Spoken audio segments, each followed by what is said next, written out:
Ерөнхийдөө сүүлийн өчигдөр одоо уржигдрын нөхцөл байдал ямар байсан бэ гэхээр юунаас болсон бэ гэхээр ерөөсөө энэ санхүү мөнгөтэй холбоотой асуудал байгаа. Учир нь юу юм гэхээр намайг ажил авахад ерөнхийдөө 80 орчим сая төгрөгийн өртөө ийм байгууллагаас одоо тэр өрөнд бас ингээд явж илээ л да баг зэрэгээр нь дараад ингээд явж.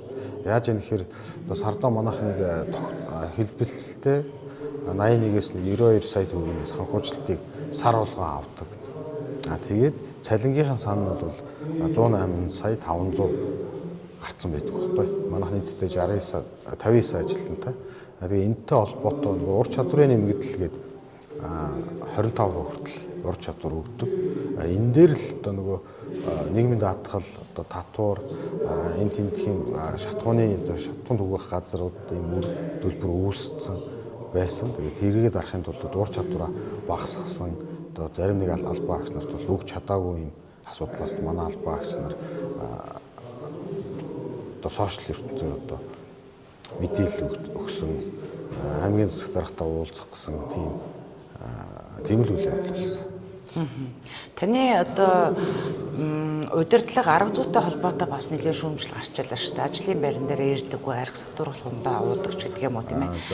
Ёс зүйн талаас жоохон асуудал хөндөгдөж байна. Тэр бол за одоо ажил аваад бол ерөөхдөө 2 сар орчим 2 сар болох чинь. Тэгээд энэ хугацаанд бол дунд нь Монголын цагаан сар боллоо. Иймэрхүү асуудлаас бол амралтын байдалтай бол хэсэг хугацаа өнгөрсөн байна. За энэ тэрнийг архиудаг барьдаг ёс зүйгүй ажилдаа ирдэггүй гэсэн асуудал бол байхгүй. Цагийн бүртгэл дээр бол манай албан агч нар дээр байгаа, манай бичих хэрэг дээр байгаа одоо бичигээс асууж тодруулга авч болно. Ийм асуудал байхгүй. Ажилчдын зүгээс бол бас цалин хүсийг маань нэмж өгөөч гэсэн асуудлыг хөндөд ах шүү байлаа шүү дээ. Ингэх боломж бий юу? За энэ бол бусад одоо Улаанбаатарын түүхийн ажилтан албан хаагч нар бол одоо 3 сая 500-аас орчим хүртэл одоо цалин авж байна. Бид бүхэн бас ялгаагүй ажил хийж байгаа учраас энийг нэмэх боломж байна уу гэдэг юм хэлээд байгаа. Яг өнөөдрийн байдлаар бол Ховд аймгийн орон нутгийн төсөвт одоо цалин нэмээд тэр хэмжээнд болгох боломж байгаа байхгүй.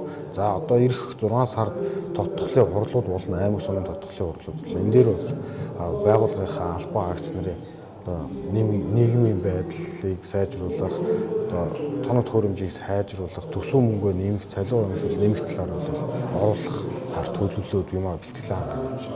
Энэ бүхэнд хичнээн одоо төрөний санхүүжилт хэрэгтэй вэ? Парк шинжилгээ хийхийн тулд одоо өнгөрсөн 12 сарын иргэдийн хурлаар бол 2 тэрбум төгрөг тоног төхөөрөмж авахар төлөвлөсөн.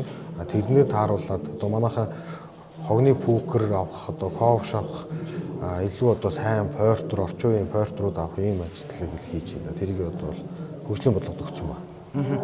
Энэ жилдээ шийдвэрлэгдэх үү? Энэ жилдээ шийдвэрлэгдэнэ. Одоо 4 сарын 15-наас өмнө хуулийн хугацаанд дуусч байгаа шүү дээ. Тендер худалдаа авах ажлаа зарлагдана. Ямар техник тоног төхөөрөмж ирэх гэж байгааг нэ?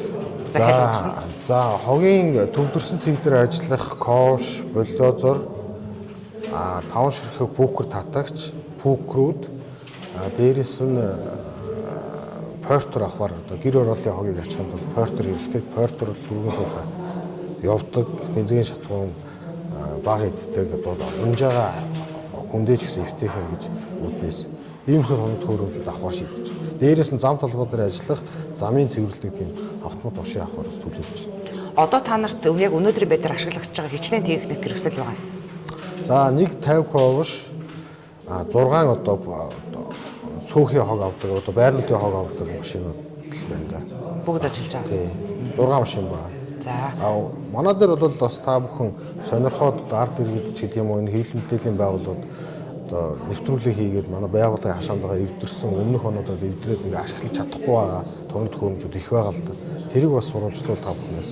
Агтлсан юм уу? Агтлагдаагүй явж байгаа шүү дээ. Одоо өмнө яригдчихсэн хоовш байна, бульдозер байна. Одоо ашиглагдахгүй байгаа эвдэрчсэн ийм зүйлээ засах боломжгүй бол одоо агталдаг шүү дээ. Ягаад өнөөдөр хүртэл агтлахгүй? За тэр нөгөө хуулийнхаа хугацаанд агтлах хугацаанд болоогүй тэгсэн хүртлээс эвдэрсэн л нэг юм асуудал байгаа. Тэгээ албан агч нараас манай механикч, манай жолооч нараас асуухаар ерөөсөө хятадын муу машин ирсэн. Тэгээ тэр нь одоо орон нутгийн одоо гарын ажиллах чадахгүй тийм шаардлага хангахгүй юмнууд ирсэн л. Тэгээ яг агтлагдах хугацааг нь хүлээгээ байлгаад байгаа юм. За энийг бас өмчтөй холбоотой хуулийн одоо гаргалгаа нь юу вэ гэдэг талаар одоо санал хүсэлт өгцөө явж байгаа. Би одоо ганцаараа тэр чинь шийдвэрлээд бүгдийг агтлаад гэдэг юм уу одоо зард юм уу яа гэдэг хийх болохгүй учраас хуулийн байгууллага дээд чатныхаа байгууллагууд ажиллаад явж байгаа. Таныг ажиллаа авснаас хойш хов тод хогондод даргадлаа гэсэн ийм иргэдийн шүүмжлэл мэдээлэл. Энэ дээр хэрэг санал нийлж байна. За энэ дээр яг иргэдийнхаа шүүмжлэл дээрээс ирж байгаа удирдлагуудаас ирж байгаа шүүмжлэлийг бол